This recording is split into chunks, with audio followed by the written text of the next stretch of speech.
I'm sick and tired of this narrative being pushed out by so many UFC media shills that the UFC fans are expecting too much from UFC 300, that expectations are too high. In this video, I'm going to explain to you exactly why UFC fans' expectations are exactly where they are and why UFC 300 should be a milestone card. And it is a big deal and it deserves to be treated that way. With many of the fights on UFC 300 already being announced, it feels like the UFC have completely dropped the ball with 300 and the entire MMA community does seem pretty upset about it. Now, the MMA media and some UFC shills are coming out and they're saying that fans' expectations are way too high. Well, I do not think they are. Let me walk you through the timeline leading up to UFC 300 and show you exactly why fans' expectations are exactly where they are, okay? Now, firstly, on paper, on Anthony Smith's little piece of paper, is UFC 300 so far a bad card? No,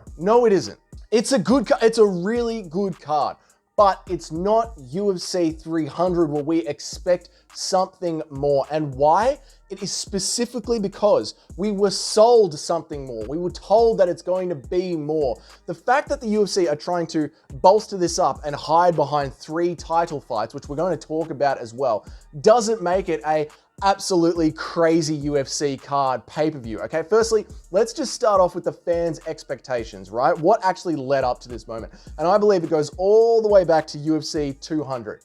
UFC 200 was a massive letdown. The canvas looked horrible. Jones dropped off the card. And with Brock Lesnar there, that was really just the highlight of the card. And ever since then, fans and the UFC have had this discussion going on for 7 years, yeah? For 7 years, we have been talking about how we have to make it up at 300, how 300 is going to be massive, how 300 is going to be this almost like end game, Return of the Kings, Super Bowl MMA moment. There's a lot of expectations building up to it for 7 years, and the UFC encouraged that kind of talk.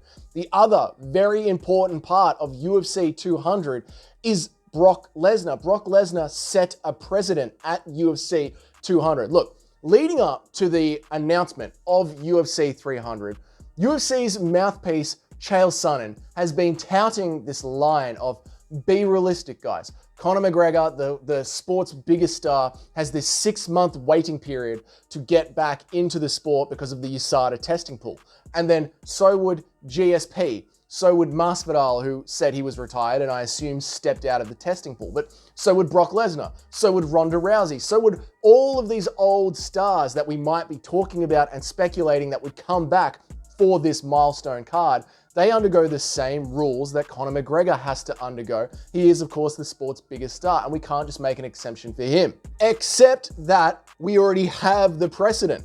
The rules have been broken for a massive historic card. When Brock Lesnar got his exemption, it sent a message out to all the fans that on milestone cards, the rules are different. When you change the canvas color, you say on milestone cards, the rules are different. UFC 100, UFC 200, UFC 300, etc., etc., etc. They're going to be special things. They're going to be events of pageantry. And on top of that, going into UFC 300, we have a new drug testing company. The UFC hired it, set it up. Its existence is beholden onto the UFC. So 300 has this expectation to be different. So that is the vibe, right? That's the vibe. Let's go back. Let's go back into coming into 2023, right? Finally, the talk is coming. UFC 200 is a year away. It's starting to happen. Then during 2023, we start celebrating what? 30 years of the UFC. All throughout 2023, we start looking back at the amazing journey we've all been on together as MMA fans, watching this sport grow, talking about UFC 300, celebrating all the past. It's all leading up to this moment at 300. Then the UFC 300 talk, it really starts to ramp up around September. Conor McGregor news drops that he will be re-entering the testing pool any day now. Now we have that new drug testing agency that the UFC, us, the UFC fans, the UFC overall is setting up. And yeah, it's independent, but it's hired by the UFC and managed by the Anyway, that's a whole other, we've all talked about that before. There's all these expectations. Conor's going to be back. The UFC has 30 years of recent history. The sports drug testing has changed. Exemptions were made in the past. Exemptions can be made again into the future. We enter December of 2023. Fans are bubbling for UFC 300. It's less than 6 months away. News has to drop soon. And Dana White goes on TNT Sports, one of the biggest sports channels in Europe, and starts talking about UFC 300. He says, we are putting on a TV show. It's going to make UFC 300 special. It's going to be more special than just the last pay-per-view of the year at Madison Square Garden. Dana White literally says the first prelim of the night, you're going to be like, holy shit, this is insane. How is this even right? They shouldn't even be on the prelims. The expectations of fans going into the news of UFC 300 was perfectly justified. This card is going to be massive. This card is going to be different. That is what we expected. That is what was set up by history. That is what was set up by Dana White, the promoter of the company. That is what was set up by Dana White and the UFC in the past with UFC 200, with exemptions being made for special occasions like this one. And then the news comes out and we see it, and we're starting off with Bo Nickal, who is a great fighter, but so far what we have experienced of Bo Nickal in the UFC is that he is a can crusher. I know that's going to annoy some of you guys, and I'm not playing down the talent of Bo Nickal, but can we see him challenged? Can we see him in a war, please? We keep getting told how great he is, and then he gets thrown in there with guys on their debut on a pay-per-view. What are we doing with Bo Nickal? If he's the realest of the real, let's put him in there against someone, please. The news of Bo Nickal. Great, fine, whatever. Right, then we get the news of Yuri versus Rakic. Great fight. Great fight. Holy shit, that is a sick prelim fight. It's on the main card. It's on the main card. Well, there's only 5 fights on the main card, so that's all right. We got 4 big ones left. Okay, Oliveira Tsarukyan. That's a sick fight. That's awesome. That's also on the main card. Okay. I mean, that is a sick fight. Who doesn't love Oliveira? Oliveira literally carried the last UFC Canada card all by himself. That's all right, fine. So we got 3 fights left. Here we go. Leon Edwards is on the card. It has to be Bilal. Leon Edwards versus Bilal on UFC 300. Leon Edwards versus Bilal on 2 decision machines. And Bilal, probably the least popular fighter in UFC 300. Okay, that's fine. So we have 2 fights left to fill out of the 5 fights. Oh shit, what the hell's now what's going on? What's going on? Dana White, I got big news, guys, big news. Here we go, Instagram Live, 2 days of waiting. 2 days of waiting. We got Weili versus Yang. Oh shit. Oh shit, that's a good fight. That is a good fight, but that's 1 fight left out of 5. Oh shit, UFC 300 is a normal card. What the hell's going on? Oh, fans' expectations. What do you mean? What did you expect? This is UFC 300. It's a good card. It's a good card. It is, but this ain't it. This ain't it. They're perfectly justified responses. Perfectly justified responses. And now the media are coming out, they're rolling with it like, guys, look, this is going to be 3 title fights, 3 fights on this card. Look how it's not that unique. It's not that big. We've done it before. 300 is meant to be a milestone. It's meant to really show us the capping off of this 30 years of UFC. And we've had 3 title fight cards plenty of times since UFC 200, where it was 205, 214, 245, 259. There might even be some more. And they were all 3 champion cards. I mean, on top of that, right, you're getting served up this UFC 205, UFC 214, 245, 250. Like, really, you're getting served good cards next to UFC 299, which seems to be so far a better card than UFC 300, right?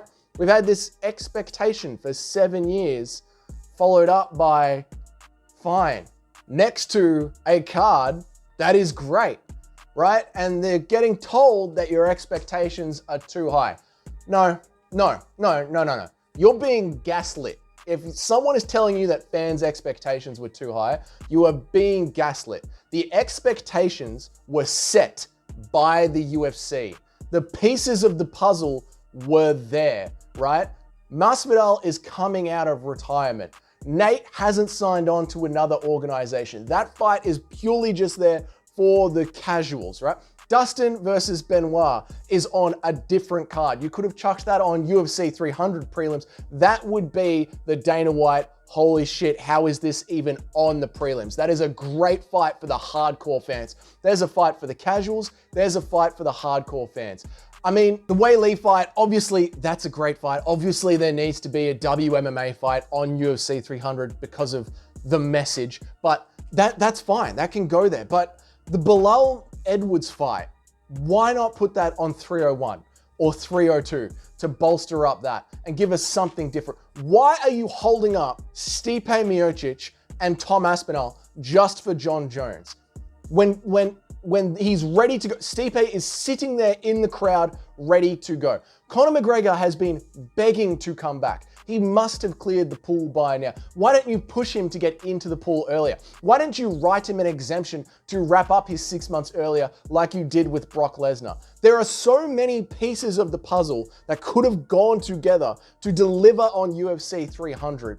And the UFC completely dropped the ball. And what's worse is they dropped the ball by stacking 299 so much as well. They gave themselves less options. If Sean O'Malley is such a pay-per-view star, let him carry the card. Sean Strickland has been completely left out to dry in January. He is the only name on that card.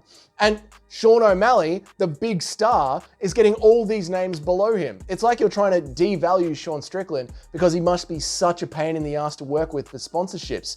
And you're trying to prop up Sean O'Malley because he sells so well to the Gen Z audience. I don't know. That's just the way it looks to me.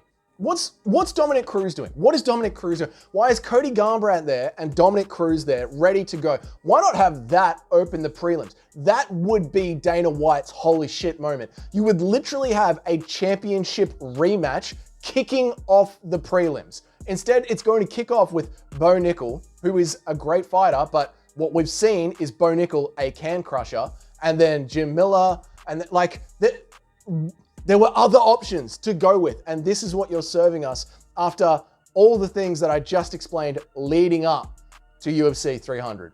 What's Colby Covington doing? Why can't we have Colby Covington, Kamaru Usman 3? That's a banger of a fight. That's a banger of a fight. Adesanya says he should be healed up after February. Why not have Adesanya versus Robert Whittaker 3? Or I know Chimaev's sick, so why not have Adesanya versus Robert Whittaker 3 to see who the proper #1 contender is? They were both so dominant in that division. They were both considered the #1. Now they're both coming off a loss. Adesanya, Robert Whittaker 3 makes perfect, that's a banger of a fight. Why aren't we getting that fight? Holloway versus Gaethje. There's been all this talk about Holloway versus Gaethje. Where is it? Where is it? Where is the pageantry? How come for the BMF belt, you could have a celebrity like The Rock walk out and put the belt around someone? Why can't we have these 3 title fights or these banger fights and have a celebrity come out and put the belt around them? Remember how excited everyone was getting over the rumor that if Colby Covington won, Trump was going to put the belt around him? Where is the pageantry? Where is something to make it a little bit different? And again, we made the BMF title fight a little bit different in the past. All these things that the fans are asking for and these too high expectations that the fans are asking for are literally things that the UFC has already done in the past. So why can't we put them on 300 to make 300 a little bit special instead of giving us Leon Bilal? What is going on? And I get it. Like, I have been saying Bilal deserves it. Bilal deserves it. He does deserve it. But Leon Bilal is it's just something that has to happen because it's the right thing to do. It's not a hype fight. We want to get hyped for 300. And this is the last point that I'm going to talk about. People have been saying, why do you care whether or not it sells a lot of pay-per-views? What does it matter to you whether or not it sells a lot of pay-per-views? I'll tell you why. Because it selling a lot of pay-per-views directly shows how excited and how good it is. The argument of, you're not getting a cut of the pay-per-views, what do you care whether or not it sells a lot of pay-per-views, is so dumb. Because if it sells no pay-per-views, that means nobody is interested in it. If it sells a bunch of pay-per-views, that means that a lot of people are interested in it, which means it's an exciting cut. It's something to get excited about. It's like saying, why do you care that movie didn't sell any tickets? Well, it probably means it's a shit movie. So if it's not going to sell any pay-per-views, it probably means it's a shit pay-per-view. And we want to be excited as fans about our sport. That's why when people say, oh, that's not going to sell any pay-per-views, that's just MMA fan talk for saying no one's interested in that. That lineup sucks. They try and be so contradictory for no reason. If it sells a lot of pay-per-views, it means it's an interesting card that the fans can get excited about. That's all that means. Fans' expectations for being disappointed by UFC 300 are perfectly justified. There was a lot leading into this, and the card is good. The card is good, but it's not great. And it's UFC 300. It's meant to be great, not good. So I'm going to enjoy it, and let's just roll with it and see what comes out next. My prediction is the next fight that's going to be properly confirmed will be Edwards versus Bilal, and God knows what else. Probably Pereira versus Yuri for the main event, and that's UFC 300, 3 title fights. We've had it before. It's fine. It's good. It's fine. It's fine. But it's a bit of a ball drop. Let me know down in the comments, what were your expectations going in for UFC 300, and do you think it has properly delivered on them? If you've been enjoying this channel, make sure to hit that subscribe button. It means so much to small creators like myself, and I'll see you all in the next video.